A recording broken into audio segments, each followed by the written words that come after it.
Harry Potter और डरावनी रात का रहस्य। अध्याय 3। अंधकार की सीढ़ियां। हैरी, हरमाइनी और रॉन धीरे धीरे उस रहस्यमयी सीढ़ी से नीचे उतरने लगे। चारों ओर घना अंधेरा था और केवल उनकी वैन की हल्की रोशनी ही उनके रास्ते को उजागर कर रही थी। हर कदम पर हवा में एक ठंडी सिहरन थी, जैसे कोई अदृश्य शक्ति उन्हें देख रही हो। मुझे यह बिल्कुल अच्छा नहीं लग रहा, रॉन ने धीरे से कहा। उसके चेहरे पर घबराहट साफ झलक रही थी। हरमाइनी ने अपनी वैन कसकर पकड़ ली। हमें सतर्क रहना होगा। ये जगह जादू से बनी है और मुझे यकीन है कि यहाँ हमें रोकने के लिए कोई ना कोई जाल जरूर होगा। जैसे ही वे आगे बढ़े, सीढ़ियां धीरे धीरे पीछे गायब होने लगीं।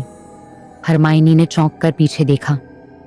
हम पीछे नहीं लौट सकते, उसने घबरा कर कहा। फिर हमें आगे ही बढ़ना होगा, हैरी ने गंभीरता से जवाब दिया। वे तीनों तेजी से सीढ़ियों के आखिरी छोर तक पहुंचे, जहां एक विशाल पत्थर का दरवाजा था।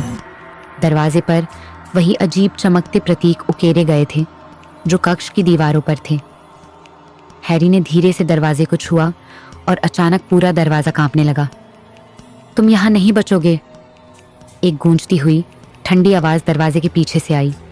रॉन के चेहरे का रंग उड़ गया। हैरी, हमें यहां से भाग जाना चाहिए। लेकिन भागने का कोई रास्ता नहीं था। दरवाजे के पीछे का रहस्य दरवाजा अपने आप खुल गया और उनके सामने एक विशाल कमरा प्रकट हुआ। यह कमरा किसी जादुई पेंटिंग की तरह लग रहा था। आधी दीवारें असली पत्थर की थीं और आधी किसी दूसरी दुनिया की लग रही थीं, जैसे वे किसी अनजान जादू से बनी हों। हवा में अजीब सी सरसराहट थी और बीचों बीच एक प्राचीन पत्थर की वेदी थी। हैरी ने वेदी की ओर कदम बढ़ाया, लेकिन जैसे ही उसने अपना पैर आगे रखा, पूरा कमरा झटके से कांप उठा। अवांछित आगंतुकों का यहाँ कोई स्थान नहीं। एक काली धुंध अचानक वेदी के ऊपर आकार लेने लगी और धीरे धीरे एक छायादार आकृति में बदल गई। उसकी आंखें जलती हुई रोशनी की तरह चमक रही थीं। ये कौन है? हरमाइनी ने घबराते हुए कहा। आकृति ने धीमी डरावनी आवाज में कहा, मैं समय का रक्षक हूं। जो यहाँ आता है वह कभी वापस नहीं जाता। हैरी ने अपनी वैन कसकर पकड़ ली। हम यहाँ किसी को नुकसान पहुंचाने नहीं आए हैं, हम सिर्फ ये जानना चाहते हैं कि यह जगह क्या है। आकृति हंसी, एक ठंडी और भयानक हंसी। जानना ही तुम्हारी सबसे बड़ी गलती थी। खतरनाक जादू और उलझी हुई सच्चाई। अचानक वह छायादार आकृति हवा में घूमी और पूरा कमरा एक तूफान में बदल गया। चारों ओर हवा की तेज सरसराहट होने लगी और जमीन पर उकेरे गए प्रतीक चमकने लगे। हमें बचने का कोई रास्ता खोजना होगा, हरमाइनी चिल्लाई। हैरी ने ध्यान से देखा। वेदी के पास एक और प्रतीक था, लेकिन यह थोड़ा अलग था। यह वही प्रतीक था जो पहले उन्होंने दीवार पर देखा था। हमें इसे सक्रिय करना होगा, हैरी चिल्लाया और अपनी वैन से उस प्रतीक की ओर इशारा किया। अलोहुमुरा वेरेतुम।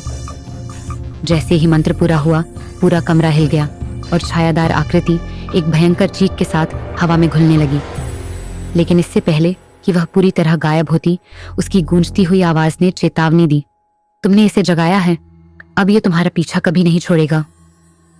कमरा अचानक शांत हो गया। हवा में अभी भी एक ठंडक थी। हमें यहाँ से जल्दी निकलना होगा, हरमाइनी ने कहा। उसकी आवाज कांप रही थी। लेकिन जैसे ही वे कमरे से बाहर जाने लगे, एक और दरवाजा खुल गया। इस बार सामने एक ऐसी जगह थी जो पूरी तरह से अलग दिख रही थी। वह जगह हॉगवर्ट्स जैसा दिख रही थी, लेकिन कुछ अलग था। क्या यह कोई भ्रम था या वे किसी और समय में पहुंच चुके थे?